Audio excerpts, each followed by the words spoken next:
രാജ്യത്തെ നടുക്കിയ കൊട്ടേഷൻ ബലാത്സംഗ കേസ്. നടി ആക്രമിക്കപ്പെട്ട കേസിൽ 8.25 വർഷത്തിനു ശേഷം ഇന്ന് വിധി വരാൻ പോവുകയാണ്. മണിക്കൂറുകൾ മാത്രമാണ് ഇനി അവശേഷിക്കുന്നത്. കോടതിക്ക് മുന്നിൽ നിന്നും ശ്യാം ദേവരാജും സായ് കുമാറും നമുക്കൊപ്പം ഇപ്പോൾ തത്സമയം ചേരുകയാണ്. ശ്യാം, സായ് കുമാർ, ഇപ്പോൾ സൂചിപ്പിച്ചതുപോലെ തന്നെ 3225 ദിവസത്തെ നിയമ പോരാട്ടത്തിനൊടുവിൽ ഇന്ന് നീതി പുലരുന്നത് കാണുവാൻ വേണ്ടി നാം ഓരോരുത്തരും കാത്തിരിക്കുകയാണ്. ഈ പിന്നിട്ട വഴികളിൽ, നിയമവഴികളിലെല്ലാം ഒരുപാട് പ്രതിസന്ധികളും പ്രതിബന്ധങ്ങളും വെല്ലുവിളികളും എല്ലാം തരണം ചെയ്തുകൊണ്ടാണ് നമ്മൾ ഇവിടെ എത്തി നിൽക്കുന്നത്. ഇന്ന് ആ വിധിക്കായി കാത്തിരിക്കുമ്പോൾ നമ്മൾ ആ പിന്നിട്ട വഴികളിലേക്കൊന്ന് തിരിഞ്ഞു നോക്കിയാൽ, ഈ ഇത്രയും നാൾ 8.25 വർഷം കടന്നു വന്ന നിയമവഴികളിലേക്ക് ഒന്ന് തിരിഞ്ഞു നോക്കുകയാണെങ്കിൽ ശ്യാം, സായ്. ഗുഡ് മോർണിംഗ് ആര്യ സൂചിപ്പിച്ചതുപോലെ ഇന്ത്യയുടെ തന്നെ നീതിന്യായ ചരിത്രത്തിലെ ഒരു സുവർണ ദിനമായി ഇന്ന് മാറാൻ പോവുകയാണ്. എനിക്ക് പിന്നിൽ കാണുന്ന ഈ എറണാകുളം പ്രിൻസിപ്പൽ സെഷൻസ് കോടതി ഇന്ന് പറയാൻ പോകുന്ന വിധി ഇന്ത്യയുടെ നീതിന്യായ ചരിത്രത്തിലെ തന്നെ നാഴികക്കല്ലായി മാറാൻ പോകുന്ന ഒരു വിധിയാണ്. ഒരു നടിയുടെ, ഒരു അതിജീവിതയുടെ 8.25 വർഷം നീണ്ട പോരാട്ടം. നേരത്തെ ആര്യ സൂചിപ്പിച്ചതുപോലെ പല വിധത്തിലുള്ള പ്രതിസന്ധി അവർ എതിരിട്ടതാകട്ടെ സിനിമാ മേഖലയിലെ ഉന്നതനായിട്ടുള്ള എല്ലാ അധികാരങ്ങളും എല്ലാ പദവികളും എല്ലാ സമ്പത്തും ഉണ്ടായിരുന്ന ഒരു വലിയ രാജാവിനെതിരെയുള്ള വലിയൊരു നിയമ പോരാട്ടത്തിനൊടുവിലാണ് ഇന്ന് ആ കേസ് അന്തിമ വിധി നിർണയത്തിലേക്ക് എത്തിയിരിക്കുന്നത്. ഇന്നലെ രാത്രി WCC ഈ സംഭവത്തിന് ശേഷം ഇന്ത്യൻ സിനിമാ മേഖലയിൽ വലിയ മാറ്റങ്ങൾക്ക് ശേഷം പിറവികൊണ്ട WCC കുറിച്ചതുപോലെ 3225 ദിവസത്തെ നിയമ പോരാട്ടത്തിനൊടുവിലാണ് ഇന്ന് നീതി പുലരുന്നതിനായി കാത്തിരിക്കുന്നത്. അങ്ങനെയുള്ള വലിയൊരു കാത്തിരിപ്പിലാണ് രാജ്യം. അതായത് രാജ്യം കണ്ട ഏറ്റവും ക്രൂരമായ, ഒരുപക്ഷെ ഇന്ത്യയുടെ ക്രിമിനൽ ചരിത്രത്തിൽ തന്നെ ആദ്യമായി കൊട്ടേഷൻ നൽകിക്കൊണ്ട് ബലാത്സംഗം ചെയ്യുന്ന ഒരു സംഭവം, ഒരു കുറ്റകൃത്യം നടന്ന അതിന്റെ ഇഴകീറിയുള്ള വിചാരണ കണ്ട ഒരു കാലയളവാണിത്. അതിനിടയിൽ പലതരത്തിലുള്ള അട്ടിമറി ശ്രമങ്ങൾ നമ്മൾ കണ്ടു.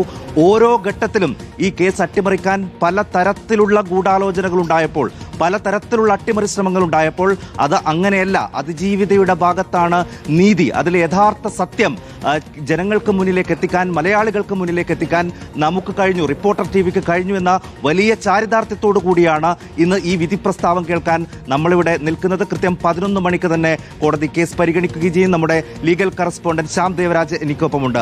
ശ്യാമ, ഒരുപക്ഷെ തുടക്കം മുതൽ ഈ കേസ് ഫോളോ ചെയ്ത ഒരാൾ കൂടിയാണ്. നേരത്തെ ആര്യ നമ്മളോട് ചോദിച്ചതുപോലെ വലിയ അട്ടിമറി ശ്രമങ്ങൾ ഇതിന്റെ വിചാരണ വേളകളിലൊക്കെ ഉണ്ട്. അതിലൊക്കെ അതിജീവിച്ചു കൂടിയാണ് ഇന്ന് നമ്മൾ ഈ വിധി കേൾക്കാൻ പോകുന്നത്, അല്ലേ? ഉറപ്പായും തന്നെയാണ് സായി. കഴിഞ്ഞ ഇത്രയും നാൾ, അതായത് 2017 ഫെബ്രുവരി മാസം 17-ാം തീയതി വൈകിട്ട് 7:15 സംഭവിക്കുന്ന കുറ്റകൃത്യമാണ്. അതുമുതൽ ഇങ്ങോട്ട് ഒരു സ്ത്രീ, ഒരു യുവതി, ഒരു യുവനടി അനുഭവിച്ച വലിയൊരു പ്രതിസന്ധിയുണ്ട്. അത് മാനസികമായും ശാരീരികമായും ഒക്കെ അനുഭവിച്ച പ്രതിസന്ധിയുണ്ട്. അത് ഇത്രയും നാൾ, കൃത്യമായി പറഞ്ഞാൽ 8 വർഷവും 9 മാസവും 8 വർഷവും ഏതാണ്ട് 9 മാസവും, അതായത് 8.25 വർഷം പൂർത്തിയാകുമ്പോഴാണ് ആ കേസിൽ വിധി പറയുന്നത്. നമുക്ക് തൊട്ടു പിന്നുള്ള കോടതി, ഇത് എറണാകുളം ജില്ലാ കോടതി സമുച്ചയമാണ്. ഇവിടുത്തെ 1ാമത്തെ കോടതിയായ എറണാകുളം പ്രിൻസിപ്പൽ സെഷൻസ് കോടതിയാണ് ഈ കേസിലെ വിധി പറയുന്നത്. ഈ കേസിൽ ഏതാണ്ട് 424ഓളം സാക്ഷികളുണ്ടായിരുന്നു. പക്ഷേ സാക്ഷികളെ വിസ്തരിച്ചത് 261 സാക്ഷികളെയാണ്. 251ാം സാക്ഷി എന്നത് ഈ കേസിലെ അന്വേഷണ ഉദ്യോഗസ്ഥനായ ബൈജു എം പൗലോസാണ്. ഏതാണ്ട് ഈ കേസിൽ ആദ്യം പ്രതിപ്പട്ടികയിൽ അന്ന് നെടുമ്പാശ്ശേരി പോലീസ് 297 നമ്പറായി 2017 FIR രജിസ്റ്റർ ചെയ്യുമ്പോൾ അത് പിന്നീട് SITക്ക് കൈമാറുന്നു. SIT അതിൽ 60 ദിവസം കൊണ്ട് അന്വേഷണം പൂർത്തിയാക്കുകയാണ്. ആദ്യ കുറ്റപത്രം നൽകുകയാണ്. SIT അന്വേഷണം പൂർത്തിയാക്കി ആ കുറ്റപത്രം നൽകി. അതിനുശേഷമാണ് അവർ ഗൂഢാലോചന എന്ന കാര്യത്തിലേക്ക് കടക്കുന്നത്. അങ്ങനെ ഗൂഢാലോചന അന്വേഷിക്കുമ്പോഴാണ്, തുടരന്വേഷണത്തിലാണ് ദിലീപ് പ്രതി ചേർക്കപ്പെടുന്നത്. ആ ദിലീപ് ഏതാണ്ട് 85 ദിവസമാണ് ജയിലിൽ കിടന്നത്, ആലുവ സബ് ജയിലിൽ കിടന്നത്. അങ്കമാലി മജിസ്ട്രേറ്റ് കോടതിയിൽ നിന്ന് ആ ജാമ്യാപേക്ഷ ആരംഭിച്ച് 6 തവണയാണ് ഹൈക്കോടതിയിൽ ദിലീപിന്റെ ജാമ്യാപേക്ഷ എത്തുന്നത്. കഴിഞ്ഞ 5 തവണയും തള്ളിയ ജാമ്യാപേക്ഷ 6ാമത്തെ തവണയാണ് അന്നത്തെ ഹൈക്കോടതിയിലെ സിംഗിൾ ബെഞ്ച് ജഡ്ജിയായിരുന്ന ക്രിമിനൽ കേസുകൾ അന്ന് ബെയിൽ ഉൾപ്പെടെ അദ്ദേഹത്തിന്റെ പരിഗണന ജസ്റ്റിസ് സുനിൽ തോമസ് ആണ് അന്ന് 6ാം തവണ ഈ ജാമ്യം നൽകുന്നത്. അന്ന് ജാമ്യം ലഭിച്ചതിന് ശേഷം ഏതാണ്ട് ഏതാണ്ട് 86 ദിവസങ്ങൾക്ക് ജയിലിൽ കിടന്നു. ദിലീപ് ഈ കേസിലെ 8ാം പ്രതിയാണ്.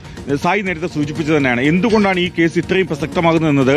ഒരു യുവനടി ആക്രമിക്കപ്പെട്ടത് അതിക്രൂരമായ രീതിയിൽ ഓടുന്ന വാഹനത്തിൽ വെച്ച് ആക്രമിക്കപ്പെട്ടതുകൊണ്ട് മാത്രമല്ല, മറ്റൊന്ന് ഈ ഒരു മിന്നും താരമായിരുന്ന മലയാളത്തിന്റെ ഈ വെള്ളിത്തിരയിൽ തിളങ്ങി നിന്ന ഒരു താരമാണ് ദിലീപ്. അങ്ങനെയുള്ള ദിലീപ് ആദ്യം വന്ന് ഈ ദർബാർ ഹാളിന്റെ മൈതാനിയിൽ പ്രസംഗിക്കുന്നതൊക്കെ നമുക്ക് ഓർമ്മയുണ്ട്. അന്ന് അതിജീവിതയ്ക്ക് ഐക്യദാർഢ്യം പ്രഖ്യാപിച്ച ദിലീപാണ് പിന്നീട് ഇതിന്റെ ഗൂഢാലോചന കേസിലേക്ക് വരുന്നത്, 8ാം പ്രതിയാകുന്നത്. ദിലീപിനെതിരെ ചുമത്തിയത് ബലാത്സംഗത്തിന്റെ വെറും ബലാത്സംഗത്തിനല്ല, കൂട്ടബലാത്സംഗത്തിന്റെ ഗൂഢാലോചന കേസാണിത്. ഇന്ത്യൻ ശിക്ഷാ നിയമത്തിലെ 376D അനുസരിച്ച് അത് കൂട്ടബലാത്സംഗമാണ്. 2 അതിലധികമോ പേർ ഉൾപ്പെടുന്ന ഒരു കുറ്റകൃത്യം, അത് റേപ്പ് ആണെങ്കിൽ അതാണ് കൂട്ടബലാത്സംഗം. ആ കുറ്റമാണ് പൾസർ സുനിക്കെതിരെ ചുമത്തിയത്, പൾസർ സുനിയുടെ സഹായികളായിരുന്നവർക്കെതിരെ ചുമത്തിയത്, അങ്ങനെയുള്ള പ്രതികൾക്കെതിരെ ചുമത്തിയത്. ദിലീപിനെതിരെ ചുമത്തിയത് അതിന്റെ ഗൂഢാലോചന കുറ്റമാണ്, കൂട്ടബലാത്സംഗത്തിന്റെ ഗൂഢാലോചന കുറ്റം. പക്ഷേ ക്രിമിനൽ ചരിത്രത്തിൽ തന്നെ ആദ്യമായിട്ടായിരിക്കും ഒരു കൊട്ടേഷൻ നൽകിക്കൊണ്ട് ഒരു ബലാത്സംഗം, അതിന്റെ ഗൂഢാലോചന. അതിൽ തന്നെ സിനിമാ മേഖലയിലെ വളരെ പ്രധാനപ്പെട്ട ഒരു ഉന്നതൻ, നേരത്തെ ശ്യാം സൂചിപ്പിച്ചതുപോലെ സിനിമാ മേഖലയെ ഒരു സമയത്ത് കൈയടക്കി വെച്ചിരിക്കുന്ന, ഉള്ളം കൈയിൽ വെച്ചിരിക്കുന്ന ഒരു താരം അതിലെ 8ാമത്തെ പ്രതിയാകുന്നു. അതിൽ തന്നെ ഗുരുതരമായിട്ടുള്ള കുറ്റങ്ങളാണല്ലോ ഇപ്പോൾ ദിലീപിന് മേൽ ചുമത്തിയിട്ടുള്ളത്. അങ്ങനെ തന്നെയാണ്. അതായത് ദിലീപിനെതിരെ ചുമത്തിയിട്ടുള്ള ഏറ്റവും പ്രധാനപ്പെട്ട കുറ്റം 120B എന്നാണ്. 120Aയും 120Bയും ഉണ്ട്. അതിൽ 120A എന്നുള്ളത് ക്രിമിനൽ ഗൂഢാലോചനയുടെ നിർവചന കുറ്റമാണ്, നിർവചനമാണ്. നിർവചനത്തിൽ അത് നിർവചനം എന്ന നിലയാണ് പരിഗണിക്കുക. അതിന്റെ ശിക്ഷ എന്നത് 120B അനുസരിച്ചാണ്. പക്ഷേ ഒരു ക്രിമിനൽ ഗൂഢാലോചന കുറ്റത്തിന് പ്രത്യേകമായ ശിക്ഷ ഇന്ത്യൻ ശിക്ഷാ നിയമം നിർവചിച്ചിട്ടില്ല. അത് നിർവചിച്ചിരിക്കുന്നത് ഏത് കുറ്റത്തിന്റെ ഗൂഢാലോചനയാണോ ചുമത്തപ്പെട്ടിട്ടുള്ളത് ആ കുറ്റത്തിന് ഏതാണോ ശിക്ഷ, ആ ശിക്ഷയാണ് ക്രിമിനൽ ഗൂഢാലോചനയ്ക്ക് അനുഭവിക്കേണ്ടി വരിക. ഇവിടെ 376D അനുസരിച്ച് ബലാത്സംഗ കുറ്റമാണ്. ഏറ്റവും കുറഞ്ഞത് 20 വർഷം അല്ലെങ്കിൽ കൂടിയത് ജീവപര്യന്തം വരെ ശിക്ഷ ലഭിക്കാവുന്ന കുറ്റമാണ് ബലാത്സംഗ കുറ്റം. അതിന്റെ ഗൂഢാലോചനയാണ്, ക്രിമിനൽ ഗൂഢാലോചന കുറ്റമാണ്, കൂട്ടബലാത്സംഗത്തിന്റെ ഗൂഢാലോചന കുറ്റമാണ് ദിലീപിനെതിരെ ചുമത്തിയിട്ടുള്ളത്.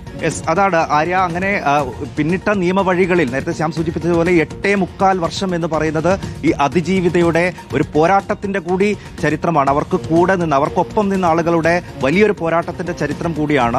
ഇരയിൽ നിന്ന് അതിജീവിതയിലേക്ക് അവർ നടത്തി. ഒരു വേള രാഷ്ട്രപതിക്ക് മുന്നിൽ വരെ അവർക്ക് പരാതിയുമായി പോകേണ്ട ഒരു സാഹചര്യം ഉണ്ടായിരുന്നു.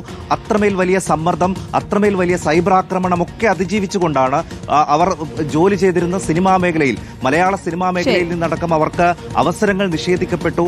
അതിനുശേഷമൊക്കെ വലിയൊരു ഉയർത്തെഴുന്നേൽപ്പിന്റെ കൂടി ചരിത്രമുണ്ട് ഇന്നത്തെ ദിവസത്തിന്. അവർക്ക് ആ നീതി പുലരുന്നതും കാത്തു തന്നെയാണ് എല്ലാവരും, മലയാളി സമൂഹം, ഒരുപക്ഷെ രാജ്യം തന്നെ ഉറ്റുനോക്കുകയാണ് ഇന്നത്തെ നീതിപീഠത്തിന്റെ ആ തീർപ്പിലേക്ക്. തീർച്ചയായിട്ടും WCCയുടെ വാക്കുകൾ കടമെടുക്കുകയാണെങ്കിൽ 3215 ദിവസത്തെ നീതിക്കായുള്ള പോരാട്ടം കൂടിയാണ്. ആ പോരാട്ടം എന്താകുമെന്നുള്ളത് വരും മണിക്കൂറിൽ ആ നീതി ലഭിക്കുമോ എന്നുള്ള കാര്യമടക്കം കൃത്യമായി അറിയാൻ കഴിയും. സായി കുമാറും ഒപ്പം ശ്യാം ദേവരാജുമാണ് കോടതിക്ക് മുന്നിൽ നിന്ന് വിവരങ്ങൾ നൽകിയത്. ഇനി